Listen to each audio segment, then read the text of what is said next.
n'an b'a fɔ a ma ko seku fatoli kɛlen walima fatoli fɔli bɛ dɔw yɛrɛ ye ka ɲininkali kɛ siɲɛ 2 kɔri i ma fili fili t'a ko la o bana saya de bɛ bana de b'i tɔgɔ da saya la n'o tɛ kɛnɛma hakɛ min bɛ fatu ka banabaatɔ dalen to a ka ca saya yɛrɛ shartu ti bana ye i banana i bɛ taa i ma bana i bɛ taa shartu ye mun ye dɔrɔn o ye waati se de ye n'i ka waati sera k'i to lahala min na dɔrɔn o y'i taalen ye o b'a yira a ye baara minnu kɛ ɲuman na an y'a dɔn kabini waati jan dɔnbaw fana bɛ yan kabini waati jan an kɔni ma da la k'a fɔ baara wɛrɛ tun b'a la ni diinɛ baara nin tɛ ka d'a kan n'i ko dahirimɛ ɲini a bɛ ala ko nin de ye maa min bɛ baara kɛ walasa ka halala sɔrɔ ala ko de don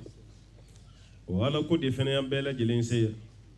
dɔwɛrɛ si t'an bolo kɛnɛ k'a yan ka yafa de ɲini ala ta'ala fɛ ka d'a kan ale fatura an selila kan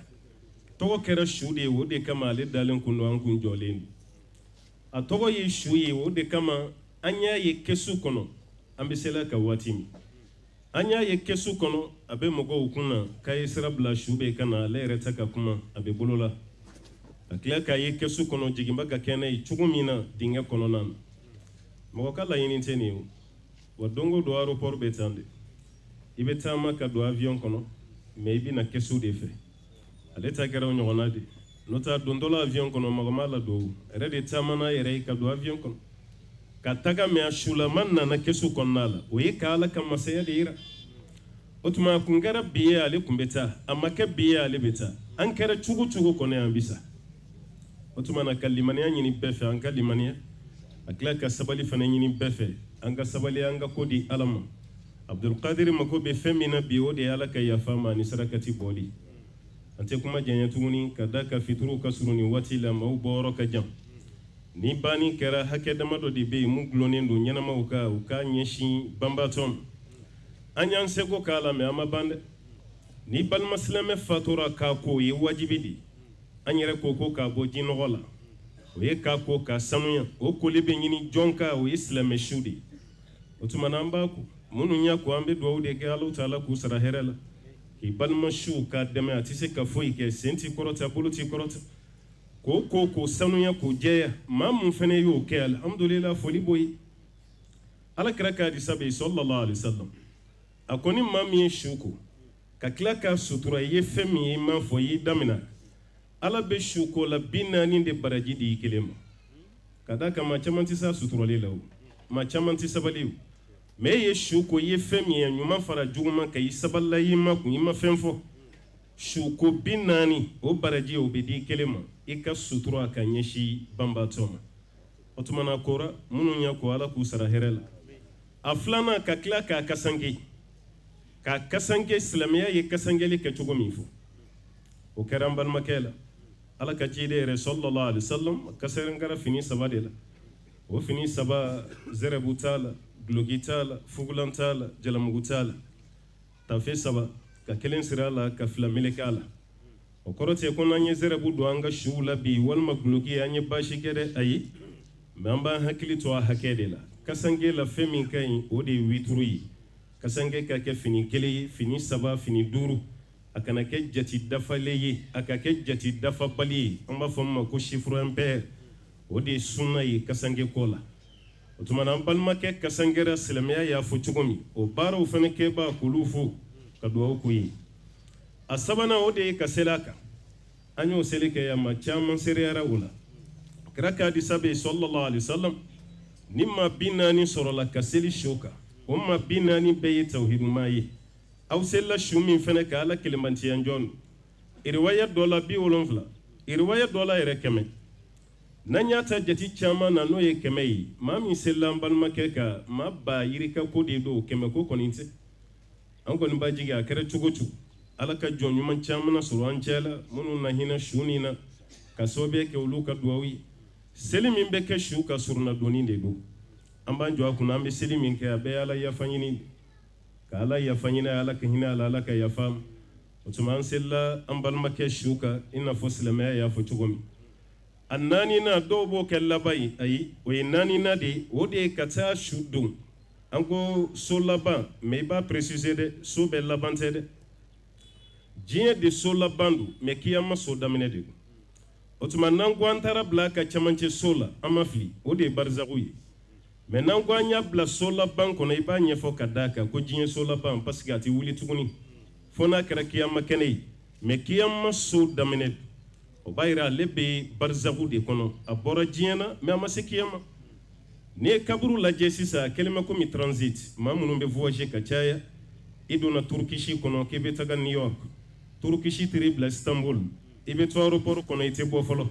fo avion min labɛnnen don n'a bɛ n'i ta ka taa n'i ye new york n'o nana kuma min i bɛ bɔ aéroport la i bɛ don avion kɔnɔ kaburu bɛ ten de i bɛ istanbul aéroport la waati min i ma se i seyɔrɔ la kaburu fɛnɛ na i ma se i seyɔrɔ la fɔlɔ mais i seyɔrɔ kasa o donna i nun na parce que alakira ko sallallahu alaihi wasallam alqabru imma rawdatun min riyadil janna aw hufratun min hufari nar kaburu imma ka kɛ arjinɛ nagɔ ye walima ka kɛ jahanama tasuma ye o wo dɔ ye an b'a ɲini ala fɛ an balimakɛ ka kaburu ala ka k'a ye arjinɛ nagɔ ye ala ka k'a ye hinɛ ye an b'o ɲini masaba ala fɛ damadɔ min bɛ fara nin kan o de ye ka dugawu ka ye waati bɛɛ ni hakili jiginna la kuma o kuma o kɔfɛ ka sarakati bɔ a ye sarakati gulonnen tɛ donko la a gulonnen to hakɛ ko la donko dɔ y'aw jɛ a ye sarakati bɔ ka banbaatɔ ye a y'a bɔ a ye bi fo ka taa se e yɛrɛ ka saya ma i hakili jigi o jigi su ye n'a ye fɛn sɔrɔ i kunna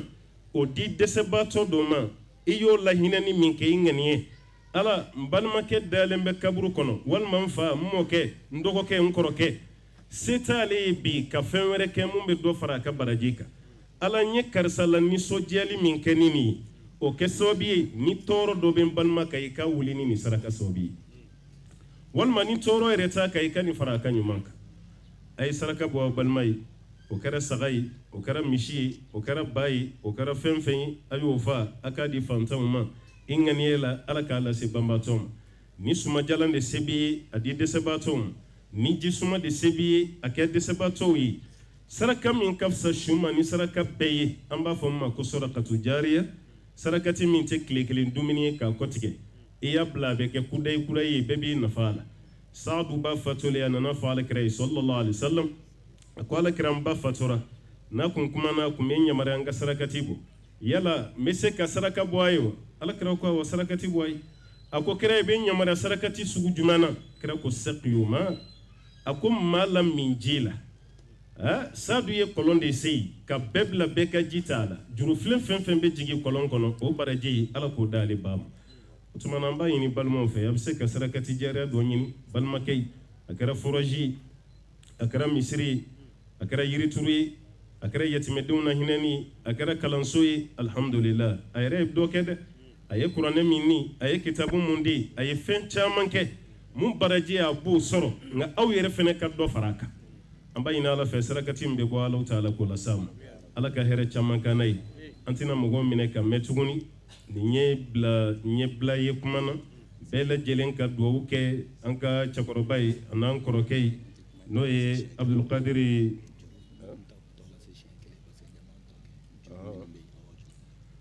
ok ko n'an ko an bɛ kuma didi ko kumabaw bɛna caya kosɛbɛ donc an ka kuma bɛndɛgɛmɔ ye mɔgɔw bɔrɔ ka ca fitiriw ka surun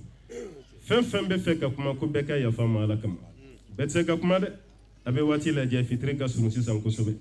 kuma kɔni bɛ laban ni mun ye ni balimaw y'o fɔ an ye o de ye juruko ye ni maa min ka juru b'a la komi karamɔgɔ dɔ a b'a dɔn